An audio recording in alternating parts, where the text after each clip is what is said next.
Olá, vamos calcular os indicadores da situação financeira e da situação econômica. E vamos assim empolgados mesmo, porque é legal, é bom a gente aprender um pouco mais. Claro que a parte mais gostosa, na minha opinião, vai ficar para a aula ao vivo depois, que é onde nós vamos interpretar esses números. Mas agora é o momento de nós calcularmos. Vamos lá então, vamos abrir aqui a planilha do Excel, onde nós vamos caminhar passo a passo. Eu já deixei de propósito aqui calculado x1 e x2 e vamos então focar em todos os cálculos um a um para que você acompanhe como se faz. Não vou fazer então as explicações específicas do índice, o objetivo aqui é calcular e mostrar como que isso se faz no Excel.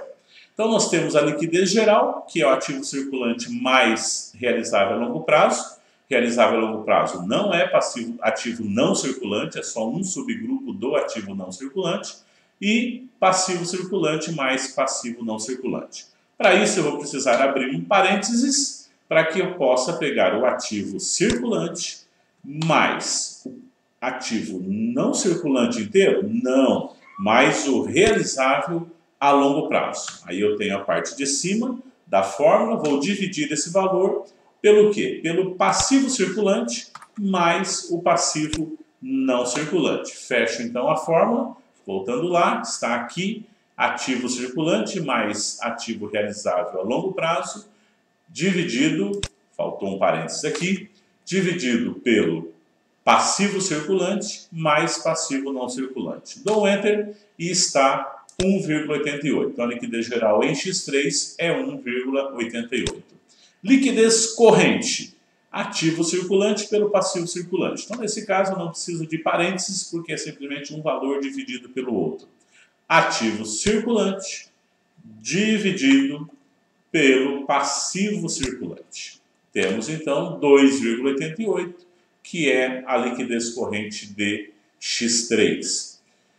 Liquidez seca. Liquidez seca também vou precisar do parênteses, porque eu preciso pegar ativo circulante menos os estoques. Então vamos lá, ativo circulante menos o valor dos estoques, que está no valor do ativo circulante, mas eu não preciso dele, eu tenho que descartar, dividindo isso pelo passivo circulante. Então temos 2,16. Liquidez imediata. O que é liquidez imediata? São as disponibilidades. No nosso caso aqui, disponibilidades, nós estamos considerando caixas e equivalentes de caixa e títulos e valores mobiliários. Por que títulos e valores mobiliários estão sendo considerados? Porque estamos entendendo que esse valor é de aplicação com liquidez imediata, ou seja, a qualquer momento que a empresa precisar desse dinheiro, ele entrará na conta, né? Ele poderá ser creditado na conta corrente da empresa. Então vamos somar os dois. A fórmula então fica assim, vamos ter que abrir o parênteses por causa da soma, caixa mais títulos e valores dividido pelo passivo circulante também. Então temos liquidez imediata de 1,05. Cobertura de juros. É um índice que alguns autores não trazem nesse contexto de análise da situação financeira, ou contexto da liquidez ou de solvabilidade, como alguns chamam, mas eu preferi trazer aqui porque ele também trata da situação financeira. Qual é a fórmula? Eu vou pegar o valor do lucro antes do financeiro e do imposto de renda e dividir pela despesa financeira. Onde estão esses valores? Vamos entender aqui. Demonstração de resultado, eu tenho resultado operacional antes do resultado financeiro, depois é que vem receita e despesa financeira e depois que vem os impostos sobre lucro. Então, o valor que eu preciso é exatamente esse aqui, resultado operacional antes do resultado financeiro. Se ele é antes do resultado financeiro, obviamente também é antes do imposto de renda e contribuição social. Então, vamos construir aqui o nosso indicador. É um valor perante o outro, então não preciso do parênteses. Lucro antes dos juros, antes do financeiro está aqui, dividido pelo valor das despesas financeiras. Olha o valor das despesas financeiras aqui. Como o valor das despesas financeiras está negativo, eu não preciso desse sinal negativo aqui, eu vou colocar o negativo aqui na minha fórmula, só para fazer um ajuste de valor. Isso aí, se você tiver dúvidas, tem que ver na matemática, né? Porque é só para inverter o valor. Eu preciso de um valor inteiro, um valor positivo. Então eu tenho 4,60. Como estávamos aqui trabalhando com duas casas, vamos tirar as casas que não nos interessam. 4,61 é o que eu tenho nesse momento, acertando aqui a nossa fórmula. Então, 8,11, depois baixou para 5,78, depois para 4,61. A interpretação, os comentários e como entender, né, como explicar mesmo os indicadores, esses números que nós encontramos, aí fica para você assistir a aula ao vivo, onde a gente vai tratar disso. Vamos agora, então, voltar à nossa planilha para vermos a situação econômica, que diz respeito ao resultado da empresa. Vamos lá, então. Situação econômica, está aqui. Vamos lá, margem bruta. A situação econômica, só antecipando aqui o que nós vamos comentar também lá na aula ao vivo, tem dois aspectos. O primeiro aspecto é o que nós tratamos de lucratividade, margem, markup, tudo isso aqui diz respeito à demonstração, é sempre a demonstração por ela mesma, todos os valores serão encontrados na demonstração. Os dois últimos aqui, aí trata de retorno, aí já é de rentabilidade. Aí nós temos que utilizar o ativo e o patrimônio líquido. Então são dois enfoques, um que dá para ser chamado de lucratividade e o outro de rentabilidade. Vamos então à margem bruta. Margem bruta vamos calcular da seguinte forma. Lucro bruto, onde está o nosso lucro bruto? Lucro bruto está aqui. Cadê o lucro bruto? Encontrei. Lucro bruto, 2,085678. Vou dividir esse lucro bruto pela receita líquida. Então, voltamos lá. C46 dividido pelo C44. Lembrando, antes de fecharmos aqui, que nós temos sempre, quando se fala de margem, exceção aqui ao markup global, quando se fala de margem é sempre dividido pela receita líquida, tá? Todos os itens, é uma forma de memorização. Temos então que 39,15% é a nossa margem bruta. Lembrando aqui que em termos de fórmula, por que eu não utilizei o vezes 100 para percentualizar? Porque a célula já está configurada como percentual. A célula aqui ela já foi configurada como percentual. Se tivesse como valor, eu teria que multiplicar por 100 para aparecer 39. Certo? Vamos para o próximo. Markup global. O aspecto do markup global é evidenciar qual foi o acréscimo percentual sobre o custo das vendas para chegar no lucro bruto. Lembrando que a margem bruta é o acréscimo que nós temos sobre a receita líquida, ou quanto representa o lucro bruto perante a receita líquida. Aqui é quanto representa o lucro bruto perante o custo das vendas e não perante a receita. Então a fórmula fica assim. Vamos lá para a nossa demonstração. Nós temos então o lucro bruto dividido pela dividido pelo custo das vendas. Certo? C46 dividido pelo C45. Lembrando que eu coloquei o menos aqui somente para deixar positivo aquele valor negativo. Então temos 64,33. Margem operacional.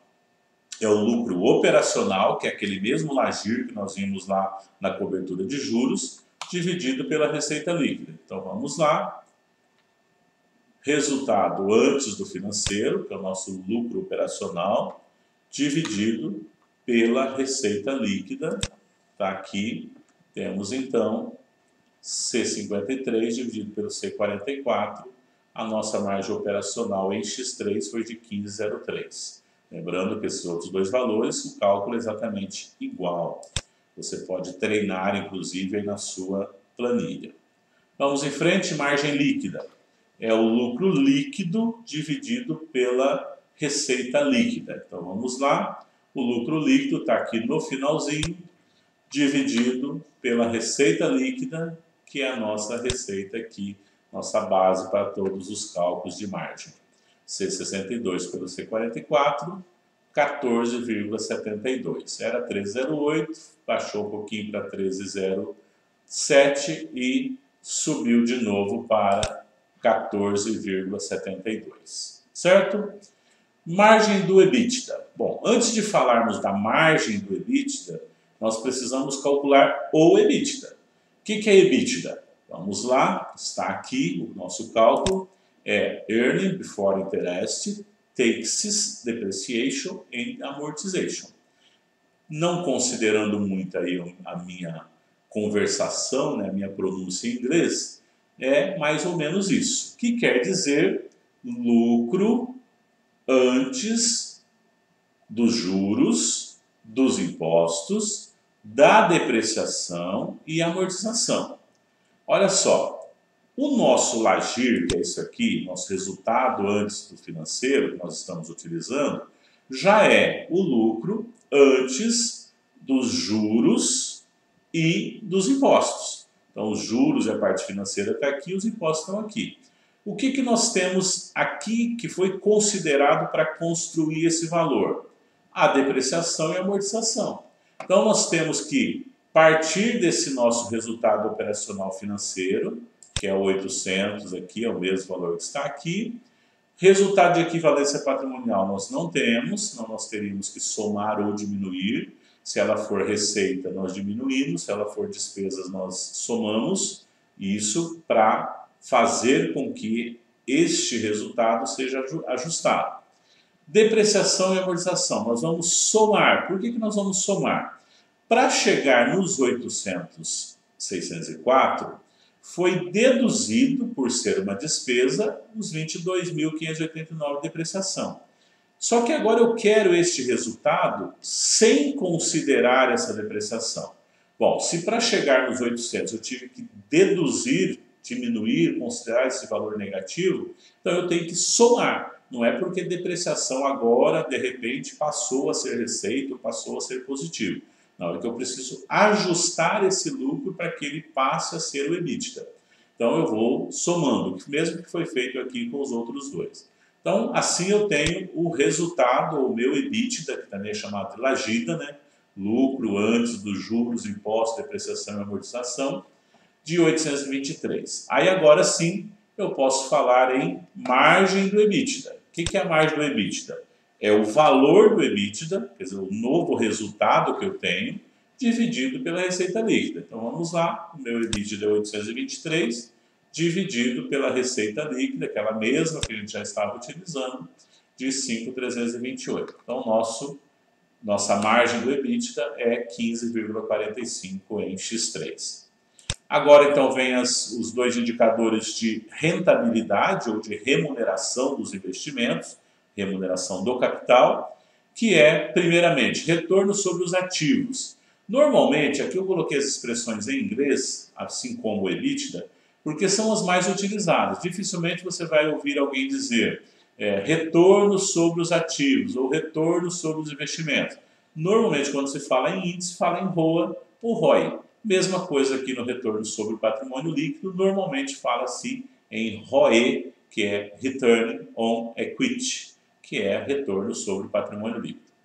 O nosso ROI, então, é o lucro líquido dividido pelo ativo total. Então, vamos lá no lucro líquido, temos aqui lucro líquido dividido pelo ativo total, total do ativo está aqui, temos então o nosso ROI, 13,81%.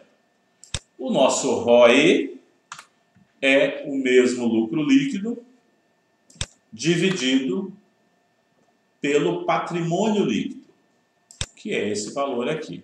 Então temos 18,10. Dessa forma, nós conseguimos calcular, fazer os cálculos que diz respeito a dois pontos muito importantes da situação da empresa, da situação total da empresa, que é o lado financeiro e o lado econômico, o lado do resultado. Já vimos anteriormente a situação patrimonial. Os três, então, formam o que alguns autores, como o grande pesquisador, né, o grande professor José Carlos Marion, ele dá o nome de tripé de análise. Por que a figura do tripé? Porque, assim como em um tripé, se você tirar um dos pés, ou se um pé estiver menor que o outro, a situação vai ficar problemática. Então, por isso, a análise, a analogia com o tripé. Certo? Na aula ao vivo, então, explicação, esclarecimentos, e também será o momento de conversarmos, dirimindo as suas dúvidas e comentando sobre o que você aprendeu sobre essa situação, sobre esses conteúdos. Certo? Vamos finalizando aqui com a certeza de ter contribuído um pouco para o seu aprendizado. Por que um pouco? Porque o complemento desse pouco aí depende muito do seu empenho, da sua dedicação. Obrigado.